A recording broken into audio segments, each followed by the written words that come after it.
হযরত নূহ আলাইহিস সালাম ও এক বৃদ্ধের অদ্ভুত প্রশ্ন। একদিন হযরত নূহ আলাইহিস সালাম একটি পথ ধরে যাচ্ছিলেন। পথে তিনি দেখলেন এক বৃদ্ধ মানুষ তার হাতে একটি শুকনো হাড়ের টুকরো নিয়ে দাঁড়িয়ে আছেন। বৃদ্ধটি নূহ আলাইহিস সালামকে দেখে এগিয়ে এলেন এবং বললেন, হে নূহ, তুমি বলো যে মৃত্যুর পর আমরা আবার জীবিত হব, কিন্তু এটা কি সম্ভব?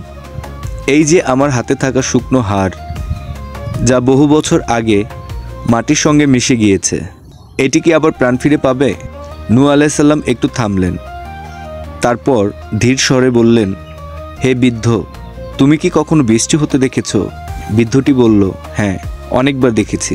নূহ আলাইহিস সালাম বললেন, যখন বৃষ্টি নামে তখন কি শুষ্ক জমিন নতুন করে প্রাণ পায় না?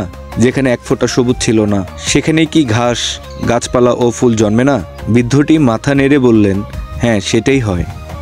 তখন নূহ আলাইহিস সালাম বললেন, তাহলে বলো, কে এই মৃত জমিনকে জীবিত করে? বৃদ্ধটি কিছুক্ষণ চুপ রইলেন, তারপর বললেন, অবশ্যই আল্লাহ। নূহ আলাইহিস সালাম মুচকি হাসলেন এবং বললেন, ঠিক তেমনি যখন তুমি মরে যাবে তখন আল্লাহ তোমাকে আবার জীবিত করবেন। তিনি যেমন মৃত জমিনকে নতুন প্রাণ দেন, তেমনি মৃত মানুষকেও কিয়ামতের দিনে জীবিত করবেন।